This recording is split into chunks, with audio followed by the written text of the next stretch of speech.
Every day, I research and read about the environmental problems that we face. And then I read about their causes.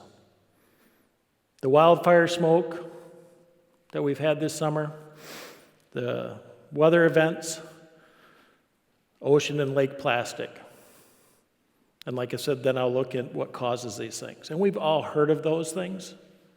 So today I'm not going to talk about that. Being a father, they depress me. They do not inspire me into action. So then I'll usually look, what does inspire me into action? I'll watch way too many YouTubes and read too many articles about wind and solar and tidal power. And these are awesome that are going on.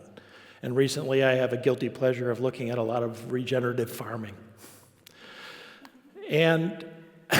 And these are all great, but we're missing the emphasis on the small and the practical things that we can do in our everyday organizations and communities. For the last 25 years, working in sustainability, I've worked at a for-profit for a long time, a nonprofit, and now city government. I've learned two things for certain when it comes to sustainability. One, sustainability is about everything. The coffee we drink in the morning, the cars we drive, the house we have, the food we eat. It is about everything. The second thing, though, is organizations and communities that understand this and implement sustainable practices that are small, practical, and repeatable are stronger financially, operationally, socially, and environmentally. My name is Dan Broersma. I'm the Sustainability Manager for the City of Holland. I'm also an author. And today I want to share with you 6 things you can do in your organizations and communities to lay the foundation for a strong, sustainable program. First thing, we need a team. And it doesn't matter how many people are on that team. You can have 2, 10, 20, makes no difference. The thing that matters is who's on that team. In my experience, the people who are actually working in the areas where you're trying to move the needle are the most important people to have on that team. Grounds crew, electrical engineers, operations, cleaning folks, those people. The second, somebody from finance, somebody who has access to the bills and can help you with return on investment if it's a very large program that you're working on. Are you making or saving money in your programs? And the third person, you need a naysayer. You need to have somebody on your team that does not agree with, or may not agree with what you're doing. All of the strongest programs that I've ever worked on are still around today because we had a naysayer on the team, because we were able to answer all of their questions and apply them to the programs that we were working on.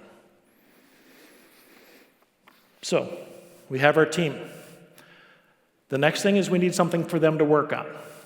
We need goals. And these goals need to be something that are practical, understandable, and achievable. I know there's a lot of folks out there that don't necessarily agree with that, my colleagues, but in my experience, working with organizations and communities, when people understand the goal, they'll actually get behind it because they figure they can actually achieve it. So, we have our team, now we have our goals, now we have to do a step that a lot of folks forget, and we need to define what we're working on.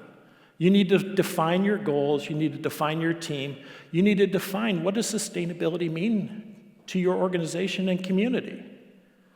Some communities and organizations that I've worked with, they said, well, recycling is what sustainability means to us.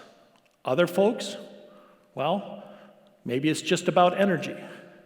I'm not here today to tell you what that is. What I'm here to do is tell you is define it so you understand the scope that you're working on.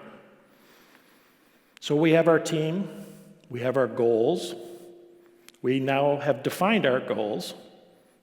So the next step, and if you do nothing else from my speech today, do this one thing, and that's monitor and measure. You don't know what you don't measure. Almost every organization that I've worked with, when we set up monitoring measurement of your kilowatt hours and energy use and your waste, we found an operational problem. Whether it was a broken sprinkler head, we were on the wrong energy rate, or one machine was using more energy than it should have. So make sure that you put that into place. Make sure your metrics that you're tracking are easily understood by people.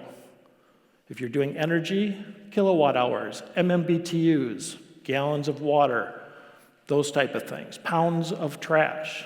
Or maybe it's just a matter of, if you set a goal of, we're going to have a dumpster in the back and we're going to reduce it by half, then it's just, your measurement is the dumpster itself. Something simple that you can get behind. So now, we have our team, we have our goals, we've defined what those are, we're monitoring and measure. We're rolling now. Now, what we need is to repeat it. Keep building upon those things. Because you just can't stand pat. We need to make more and more sustainable communities and organizations, and stronger communities and organizations. So, again, we have our team, we have our goals, we've defined everything, we're monitoring and measuring, and we're repeating and we're rolling. The last thing, and this is just as important, I think, as the monitoring and measurement, but that's just me because I like to tell stories, and that's why we're all here today, is share. Share your successes, share your losses, share your metrics, share everything that comes with your sustainability program and the journey. Every single sustainability program I have ever worked on has a story attached to it or not.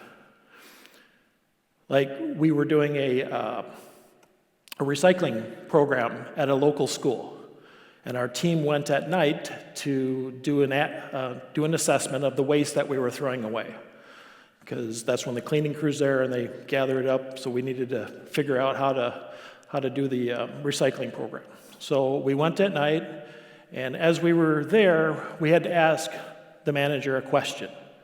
So we walked outside, he was outside at the time, and as we were talking and discussing something, we turned around and one classroom light went on.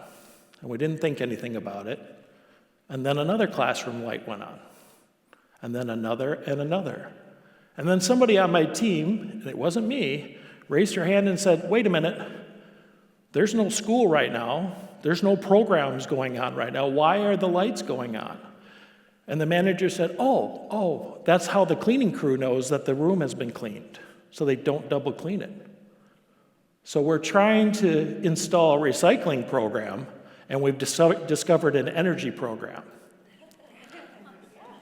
So, and now I got you thinking about, well, how are our buildings cleaned, right? So share those stories, share your metrics, because if we all don't get there, no one gets there. And the final thing is, and I really want to read this, and this was a last-minute add to my speech, to be honest with you. One of my heroes, Jane Goodall, said, and I want to make sure I get this right, "You cannot get through a single day without having an impact on the world around you. What you do makes a difference, and you have to decide what kind of difference you want to make."